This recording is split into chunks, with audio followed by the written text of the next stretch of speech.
안녕하세요. 지혜 1번지입니다. 이번 영상에서는 은퇴 후에 절대 나가지 말아야 할 3가지 모임에 대해 알아보고자 합니다. 구독과 좋아요는 무료입니다. 여러분의 클릭 한 번으로 다음 영상을 더 빠르게 시청하실 수 있습니다. 첫째, 투자 권유 모임을 피하셔야 합니다. 공자께서는 교만한 자는 속기 쉽고 욕심 많은 자는 해를 입기 쉽다. 라고 하셨습니다. 은퇴 후에 여유 자금을 노린 투자 권유는 가끔 사기로 이어지기 쉽습니다. 평생 모은 재산이 하루아침에 사라질 수 있으니 아무리 친한 지인의 소개라도 고수익을 약속하는 투자 모임은 정중히 거절하시는 것이 현명합니다. 둘째, 과시형 친목 모임을 조심하셔야 합니다. 은퇴 후에는 정기적인 수입이 줄어드는 만큼 고정 지출을 잘 관리하는 것이 중요합니다. 골프, 등산 등 취미 모임도 좋지만 비용이 과도한 모임은 장기적으로 가계에 부담이 될 수 있습니다. 우리 선조들께서도 벼는 익을수록 고개를 숙인다. 라고 하였던 것처럼 분수에 맞는 모임을 선택하시는 것이 좋습니다. 셋째, 정치 논쟁 모임은 멀리 하시는 것이 현명합니다. 옛 조상께서 한 걸음 물러서면 바다가 되고 하늘이 된다. 라고 하셨습니다. 은퇴 후에는 마음의 평화를 지키는 것이 무엇보다 중요합니다. 정치적 성향이 강한 모임은 자칫 인간관계를 해치고 몸을 피로하게 만들 수 있습니다. 대신 봉사 활동이나 문화 생활 중심의 모임에 참여하여 여유롭고 보람찬 노후를 보내시기를 권해드립니다. 그렇다면 어떤 모임이 좋을까요?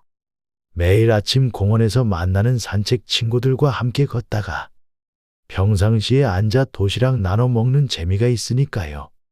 정년 퇴직 15년 차 박할아버지의 눈빛이 소년처럼 반짝였습니다.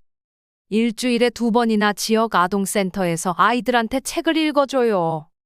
주고받는 활동 비용은 얼마 안 되지만 아이들이 할머니, 하면서 달려오는 것만으로도 충분해요. 이 말씀을 하시는 김할머니의 주름진 얼굴이 꽃처럼 환하게 피어났습니다. 공자께서는 기쁨을 나누면 2배가 되고 슬픔을 나누면 반이 된다. 라고 하셨습니다. 은퇴 후에 진정한 행복은 명품 가방이나 골프채가 아닌 따뜻한 마음을 나눌 수 있는 진정한 벗들과의 만남에 있는 것입니다. 부처님께서 욕심이 적으면 마음이 편안하다. 라고 하셨습니다. 은퇴 후에는 특히 마음의 평화가 가장 큰 재산입니다. 화려하고 비싼 모임보다 소박하지만 진정성 있는 만남을 선택하십시오. 나이 들수록 사람이 그립다. 라는 말이 있지만 아무 사람이나 그리운 것은 아닐 것입니다.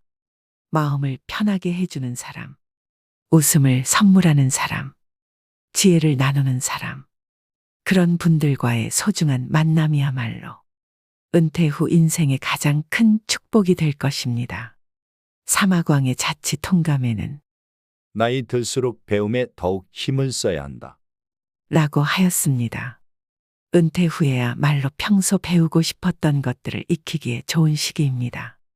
예를 들어 독서 모임이나 평생교육원의 교양 강좌는 정신을 맑게 하고 새로운 인연도 만날 수 있는 훌륭한 기회가 됩니다.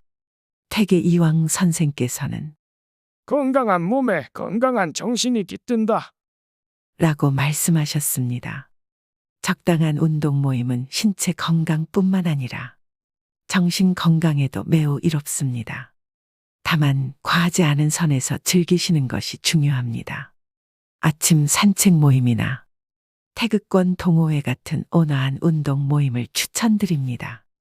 가까운 이웃이 먼 친척보다 낫다. 라는 속담처럼 동네 주민들과 함께하는 마을 봉사 모임도 매우 의미 있습니다. 지역 도서관에서 책 읽어주기 봉사를 하거나 마을 청소 봉사에 참여하는 것은 사회적 소속감도 주고 삶의 보람도 느끼게 해줍니다. 공자께서는 벗이 먼 곳에서 찾아오면 즐겁지 아니한가? 라고 말씀하셨습니다. 하지만 이는 진정한 벗을 말씀하신 것입니다. 은퇴 후에는 특히 진정한 친구와의 관계를 소중히 해도 겉으로만 그럴듯해 보이는 허례의식의 모임은 피하시는 것이 현명합니다. 우리 조상들은 나이는 숫자에 불과하다. 라고 말씀하셨습니다. 은퇴 후에도 적극적이고 건강한 자세로 삶을 대하게 되고 현명한 분별력으로 참여할 모임을 선택하시기 바랍니다. 노후의 시간을 헛되이 보내지 마시고 의미 있는 활동으로 채우신다면 그것이야말로 진정한 황금기가 될 것입니다. 은퇴 이후의 삶에서 가장 중요한 것은 바로 마음가짐이지만 이와 동시에 현실적인 지혜도 필요합니다. 갑자기 큰 자금이 들어가는 새로운 사업이나 활동보다 작은 것부터 시작하여 능동적으로 확장해 나가는 것이 바람직합니다. 때로 불편한 진실을 말씀해 주시는 진정한 친구의 조언에 귀 기울이실 필요가 있습니다. 특히 재산과 관련된 중요한 결정을 하실 때 신뢰할 수 있는 전문가나 오랜 친구의 조언을 구하시는 것이 현명합니다. 공자께서는 나이가 들수록 욕심은 줄이고 지혜는 늘려야 한다. 라고 말씀하셨습니다. 은퇴 후에는 물질적인 욕심보다 정신적인 풍요로움을 추구하시는 것이 중요합니다. 작은 텃밭을 가꾸거나 손주들과 시간을 보내거나 취미 생활을 즐기는 것이 진정한 행복을 가져다 줄 것입니다. 옛날 중국의 현인들은 고요할 때 마음이 맑아진다. 라는 말씀처럼 은퇴 후에는 바쁜 일상에서 벗어나 자신을 돌아보고 삶을 정리하는 시간을 가지시는 것도 매우 중요하며 이는 단순히 시간을 보내는 것이 아니라 인생의 지혜를 정리하여 더욱 성숙해지는 소중한 기회가 될 것입니다. 우리 텃밭 모임은 돈도 얼마 안 들고 직접 기른 채소로 김치도 담그고 된장도 만들면서 이렇게 나누는 재미가 있잖아요. 돈 주고도 못 사는 행복이죠.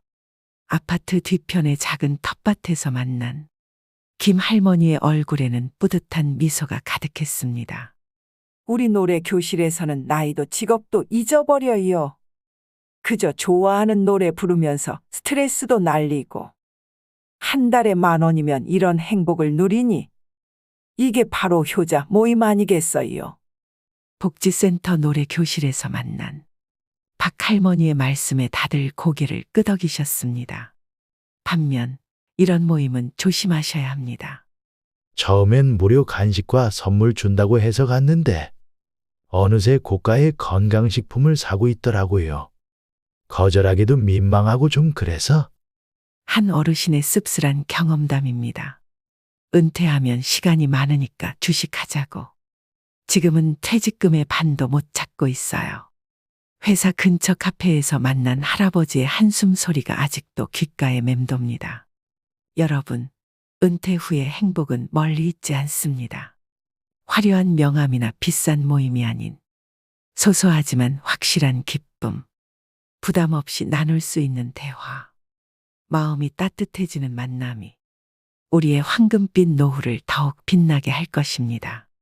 지금까지 은퇴 후에 절대 나가지 말아야 할 3가지 모임에 대해 알아보았습니다. 끝까지 시청해 주셔서 감사합니다. 구독과 좋아요, 알람 설정은 영상을 제작하는 데 많은 도움이 됩니다. 다음에 더 좋은 내용으로 찾아뵙겠습니다.